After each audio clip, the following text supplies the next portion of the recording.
Shalom saudara-saudara yang Tuhan kasihi, dimanapun saudara berada pada saat ini. Damai sejahtera dari Tuhan beserta dengan saudara sekalian.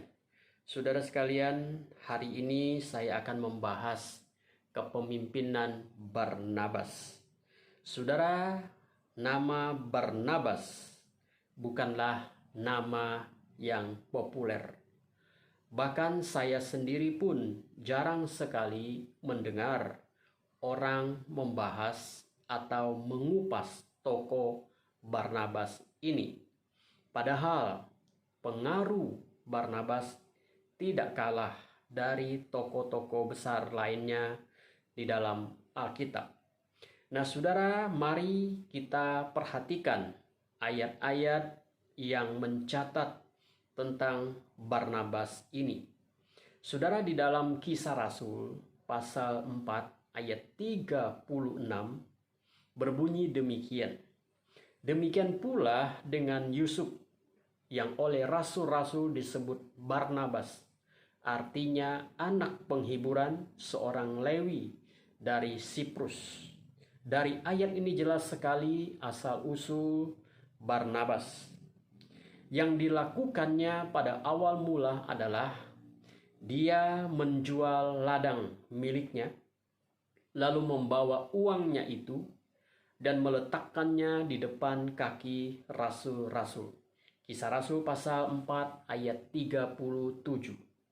Nah, saudara-saudara, pada masa awal jemaat mula-mula, Barnabas mendukung pelayanan para rasul dengan menjual ladang miliknya dan mempersembahkannya untuk mendukung pekerjaan Tuhan. Barnabas adalah orang yang royal, tidak seperti Ananias dan Safira. Barnabas melakukan sesuatu yang tidak mudah untuk dilakukan oleh kebanyakan orang pada masa kini. Setelah itu, saudara, Barnabas baru muncul lagi di dalam Kisah Rasul pasal 9. Namanya jarang muncul, tetapi dia adalah seorang pemimpin yang berbobot. Saya memperkirakan ia percaya Tuhan pada waktu Petrus berkhotbah. Lalu ia terlibat dalam jemaat yang mula-mula. Dia melayani dan menjadi pemimpin yang mendukung pelayanan para rasul. Dan Barnabas adalah salah satu pemimpin yang berkualitas, yang perlu kita teladani di dalam kehidupan kita sebagai pemimpin. Saya memberikan tema kepada kepemimpinan Barnabas ini adalah Barnabas, pemimpin yang berani. Saudara, di manakah keberanian Barnabas sebagai seorang pemimpin? Yang pertama, saudara, Barnabas berani menerima Paulus dan juga Markus. Dia berani menerima Paulus dan juga mengembangkan Markus. Kisah Rasul pasal 9 ayat 27, lalu pasal 15 ayat 37 dan 38. Saudara, pada waktu itu nama Paulus begitu ditakuti karena ia dikenal sebagai seorang yang membenci para pengikut Yesus Kristus. Dia telah menganiaya orang-orang Kristen, termasuk kematian Stefanus merupakan idenya. Kisah Rasul pasal 8 ayat 3, tetapi Saulus berusaha membinasakan jemaat itu, dan ia memasuki rumah demi rumah dan menyeret laki-laki dan perempuan keluar dan menyerahkan mereka untuk dimasukkan ke dalam penjara. Lalu di dalam Kisah Rasul pasal 9 ayat 1 sampai 2 menegaskan bahwa Paulus telah mendapatkan surat kuasa untuk menangkap umat Tuhan. Paulus begitu semangat untuk membinasakan jemaat Tuhan.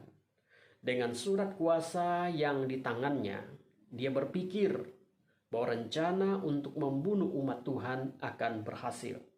Tetapi saudara, dalam perjalanan menuju Damsyik, Tuhan Yesus menampakkan diri kepadanya dan ia menjadi percaya kepada Yesus. Setelah dia percaya, dia tinggal bersama murid-murid. Namun saudara, reputasinya sebagai seorang yang jahat telah tersebar kemana-mana, sehingga orang-orang percaya takut menerimanya pada saat itu. Mereka tidak percaya, kok bisa orang jahat ini bisa bertobat? Jangan-jangan itu hanya taktik Paulus untuk masuk ke tengah-tengah mereka, lalu menangkap mereka semua.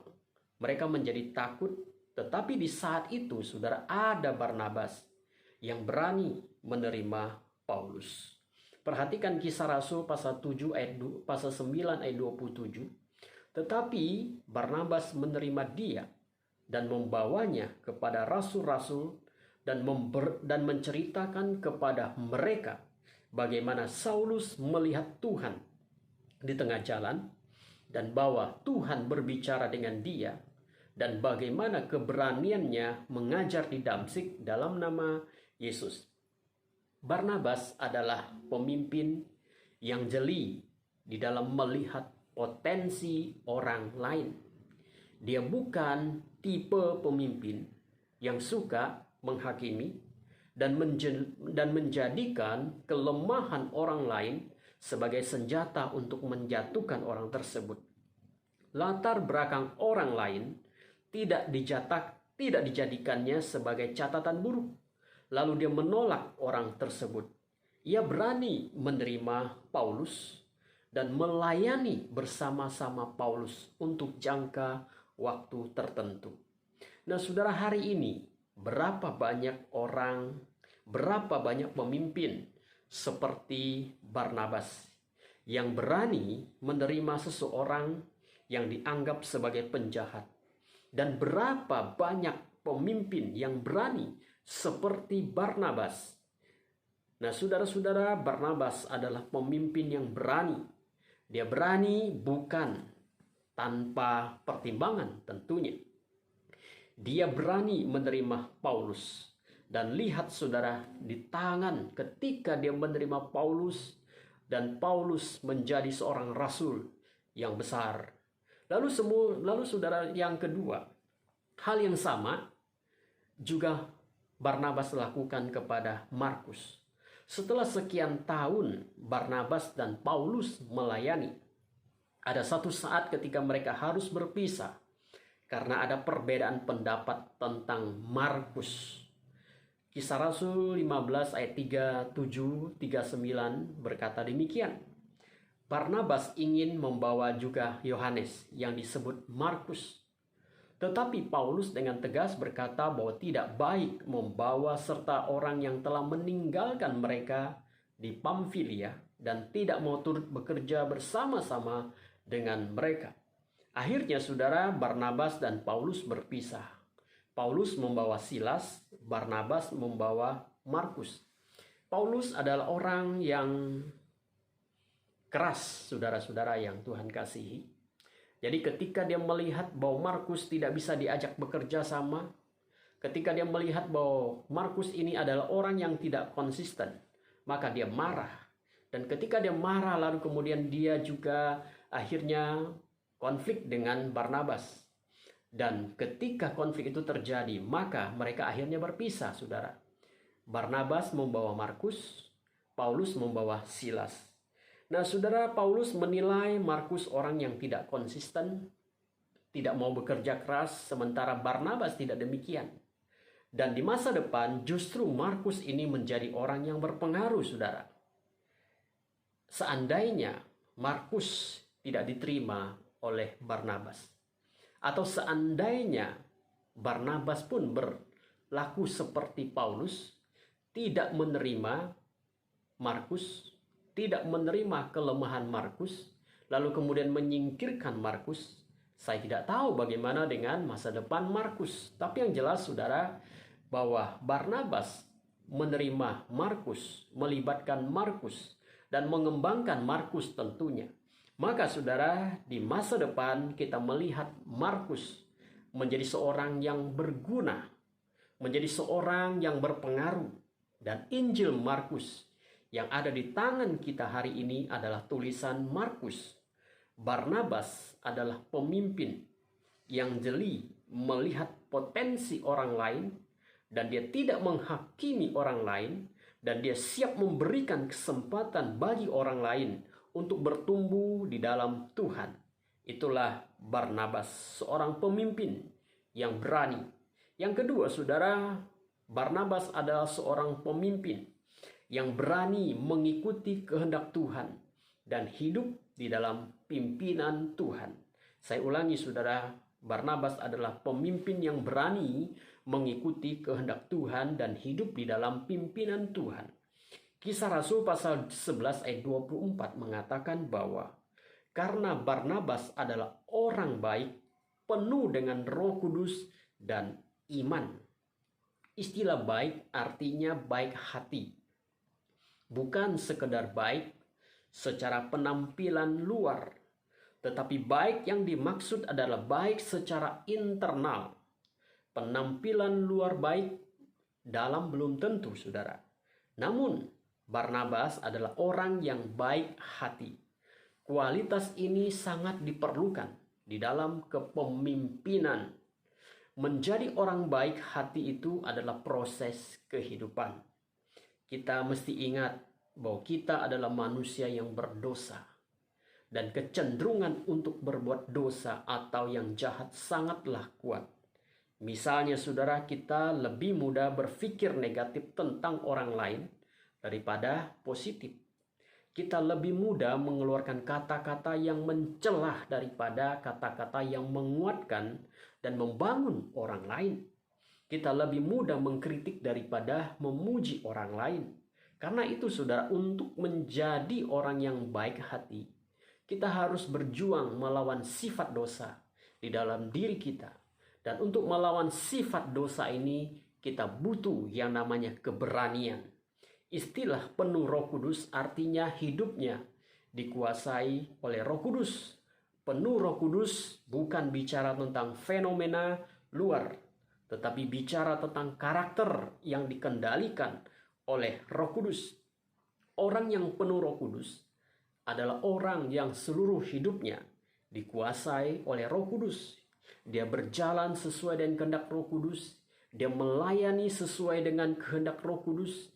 Untuk hidup dipimpin Roh Kudus, kita harus berani menaklukkan keinginan daging di dalam diri kita. Rasul Paulus dalam Galatia pasal 5 ayat 16 sampai 26 memaparkan tentang hidup yang dipimpin oleh roh atau hidup yang dipimpin oleh daging. Keinginan daging berlawanan dengan keinginan roh. Keinginan daging berujung pada kematian, sedangkan keinginan roh berujung pada hidup kekal. Dalam Efesus pasal 5 ayat 18, Rasul Paulus mengingatkan, dan janganlah kamu mabuk oleh anggur, karena anggur menimbulkan hawa nafsu, tetapi hendaklah kamu penuh dengan roh. Jelas sekali bahwa jika kita ingin hidup mengikuti pimpinan Roh Kudus, maka kita harus berani mematikan keinginan daging di dalam diri kita. Dan istilah iman di sini adalah percaya. Percaya pada Tuhan dan mempercayakan hidup kita pada Tuhan. Dan jelas ini bukan hal yang mudah. Karena kita, saudara, adalah manusia yang lemah.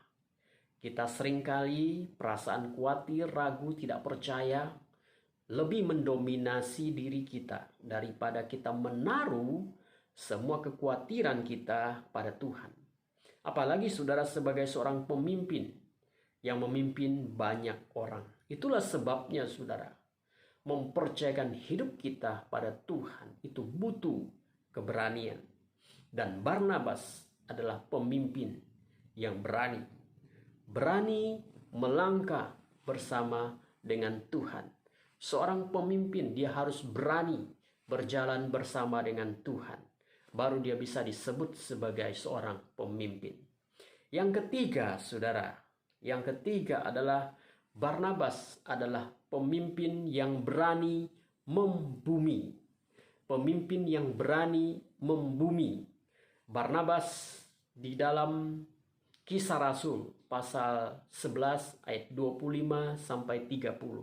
Saudara silakan baca nanti di dalam Kisah Rasul pasal 11 ayat 25 sampai 30.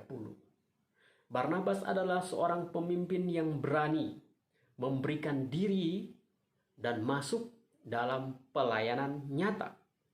Dia bukan pemimpin yang hanya menerima laporan dari bawahan atau rekan kerja.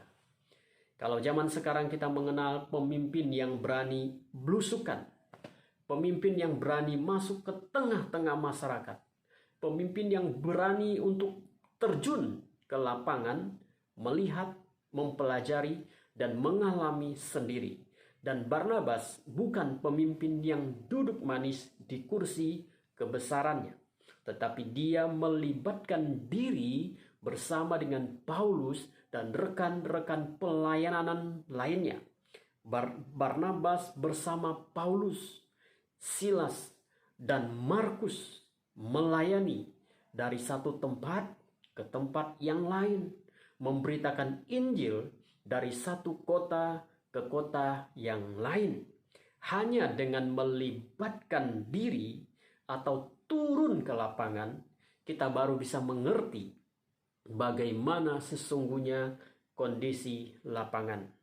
Pemimpin yang mau turun ke lapangan adalah pemimpin yang berani berkorban. Ketika seorang pemimpin turun ke lapangan, itu artinya dia adalah pemimpin yang berani membayar harga. Ada pengorbanan yang harus diberikannya. Paling tidak, berkorban dana, berkorban tenaga, dan waktu. Dan berapa banyak pemimpin masa kini yang mau turun ke lapangan dan melihat kondisi situasi nyata di lapangan. Saudara-saudara, Barnabas adalah seorang pemimpin yang berani. Mari saudara kita belajar dari kepemimpinan Barnabas. Karena Barnabas adalah seorang pemimpin yang berani mengembangkan orang lain. Dia tidak menghakimi dan dia tidak menyingkirkan Paulus, tetapi dia menerima Paulus dan mengembangkan Paulus. Dia berani menerima Markus dan mengembangkan Markus. Dia tidak membuang Markus yang dianggap tidak konsisten oleh Paulus. Barnabas adalah pemimpin yang berani mengikuti pimpinan Tuhan dan melangkah di dalam iman. Seorang pemimpin membutuhkan karakteristik seperti itu. Dan yang ketiga, Barnabas adalah pemimpin yang berani memberikan diri untuk masuk ke tengah-tengah lapangan, membumi untuk melihat, mengamati, mempelajari, baru dia mengerti situasi di lapangan.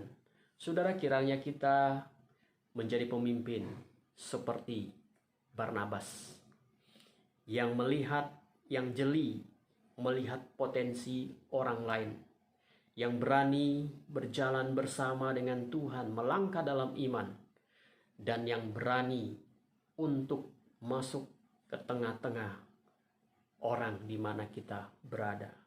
Kiranya Tuhan memberkati saudara sekalian. Mari kita berdoa. Bapa di dalam surga, kami bersyukur Tuhan untuk firman-Mu saat ini yang sudah kami dengar tentang kepemimpinan Barnabas. Tuhan, tolong kami supaya kami belajar dari kepemimpinan Barnabas, agar kami menjadi pemimpin yang berani, bukan sembarangan berani, tapi berani mengembangkan orang lain, berani melangkah bersama dengan Tuhan, berani masuk ke tengah-tengah di mana kami melayani. Kami bersyukur Tuhan untuk firman-Mu. Tuhan berkati saudara-saudara kami dimanapun mereka berada. Kasih-Mu kiranya menopang, menyertai, menghibur, menguatkan mereka, memberkati mereka. Terima kasih Tuhan, kami bersyukur kepadamu. Di dalam nama Yesus kami berdoa. Amin. Tuhan Yesus memberkati saudara sekalian. Amin.